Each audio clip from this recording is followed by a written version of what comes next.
Hey everyone, welcome back to the channel. My name's Kevin. Sorry, I've got a little bit of a deep voice. I have a little bit of a winter cold. Speaking of winter, this winter sucks for many reasons. It's just been, I don't know, a very wintry winter, if I can put it that way. Not that there's been a lot of like heavy snowstorms where we get so much that you gotta shovel out for days. Although that has happened here many times in years past. This one just seems to be like, it's always like gray. There's always some sort of snow. I bought a snowblower this year for the first time, so of course that would make it so most of the snowfalls haven't really warranted bringing out the snowblower because it's been, a few inches here, a few inches there. So if I bring the snowblower out, I look like an idiot because it just takes 2 seconds and one hand to pretty much push the snow off to the side. Anyway, winter sucks. So I wanted to make this video, and like I said, I don't know how regular I'm going to be able to make videos. I just have a lot going on still with my recovery and everything, and just work and extracurricular things that I've taken on that are just, keeping me from maybe not doing this as regular as I want to. We'll see. This is another video, so this will be a win if I can actually edit and upload this. So if you're seeing this, I've won. I did it.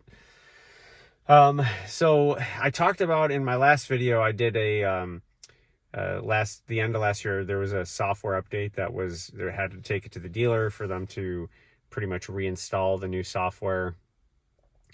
I didn't really notice any new features on the truck, but two of the things that happened immediately is my seat memory got lost, which I talked about in the last video, and also my miles per gallon on the trip one totally reset to 0. So I noticed a couple other things that are new, and I wanted to feature them in this video, and that's kind of what this video is about, is a couple of weird things that have happened since that.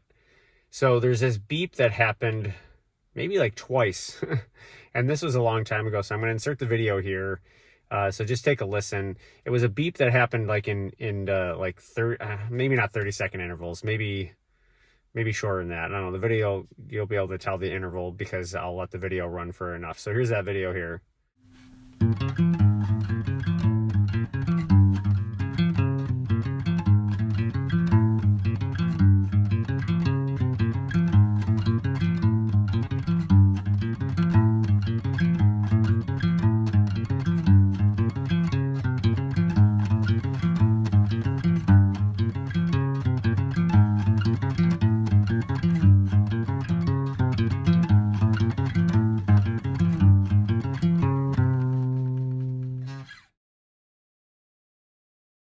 So yeah, I didn't know what that was. I didn't know if that was originally the lane departure, although it didn't appear that the lane departure warning would have, I was driving straight up the middle. There was nothing to indicate that I was going out of my lane in the icon. You saw on the screen, the color didn't move to the side or anything like that.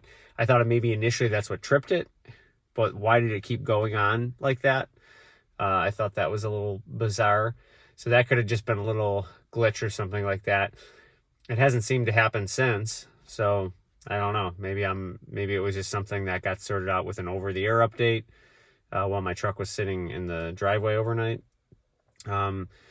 Also, what happened more recently, which I thought was very bizarre, is I went to go unlock my truck with the button that's on the door handle, because you can lock and lock it with that with the keyless entry, and it wouldn't unlock it. So I had to pull the key fob out of my pocket, use the unlock button. That obviously worked. It worked to relock it though. So I'm like, the button isn't like frozen. It clearly works. What the hell is going on? So I literally there was maybe like 4 or 5 days that I just dealt with it. I'm like, oh, well, that's going to be another thing that I'll have to take it into the dealer to have them take a look at. But then I started thinking, I'm like, there's probably some setting in the menu that you can disable that. I don't know why anyone would want to disable that. Maybe there's some reason that you can put in the comments that someone would not want to have that unlock it, but lock it. I don't know. Get creative with your reasons, but put them in the comments below. Try and make me laugh, please. I could use it. But I went in and I'll insert the video here as I'm talking. You basically, you had to go in through the settings and through a couple of menus in there, and there's something that allowed you to, go in there and disable or enable that feature. So it was somehow disabled, which I certainly didn't go that far into the menu to do anything with it. I hadn't been in the menu in a while, so it wouldn't have been something that I did. I also thought that maybe it was something like, did I press the key fob in a certain sequence, or did I press the button on the thing a certain way that is like a manual disable on that, like you press it 3 times or hold it down, and I accidentally did that in the exact sequence and it did that. So I don't know if there's something like that. I'm certainly not going to go into the manual to take a look at it, but I am glad that I figured it out instead of taking it to the dealer first and looking like an idiot, because that would have been entirely possible. I've definitely done stupid things like that before. But anyway, so other than that, the truck has been good.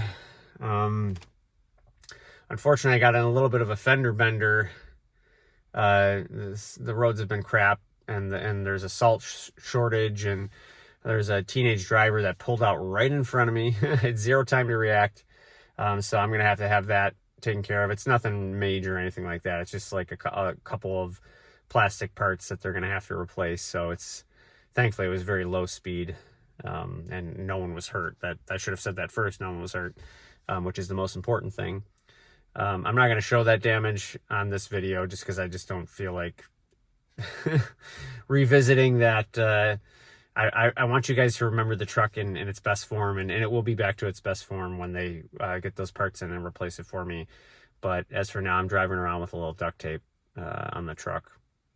I'm trying to stay positive about that because I've had so many other things go wrong that I'm just like, I can't, when this accident happened, I'm like, I really can't handle another thing like this. I was in the moment pretty angry. I was obviously, civil with the young gentleman that ran into me, but internally I was fuming and thinking that, like, I must have the worst luck in the world, but then also there's always someone else who has it worse than you. So not to say that I want people to have it worse than me so I feel better, but it is the case. People also have it better than me. So I'd like to be one of those people. Anyway, it's getting a little dark here, so I don't even know how this video is coming out now. I should have checked that. Maybe I just made this video for no reason whatsoever. I know that my side light is on my porch here, or not my porch. My porch is on the front, but the side light on the side door. So maybe that's creating a weird shadow, and you can't see my face. But anyway, if you have any questions about the truck, if you're considering buying one of these, if you have one and you have issues, put something down in the comments. Maybe give me some ideas as to what I can do a video on. It'll be a bit before I can do any fun, driving around videos, just with like having to wait to get get into the collision shop and have that taken care of. So I'm going to end up having a rental for a while. But other than that, put the comments in there and give me some ideas, and hopefully, if my schedule can allow for it, I can get back to start doing some more regular videos and giving you guys some content. And maybe I'll do some other videos not on the truck as well too. Maybe I'll do one on my new snowblower that I've used twice since I bought it. It's an Aaron's 28-inch dual stage. It's not the highfalutin motor.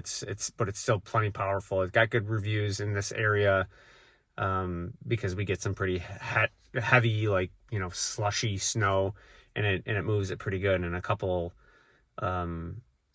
of times I used it, it was kind of that really thick, heavy snow, and especially towards the end of the driveway, it really did the job very well.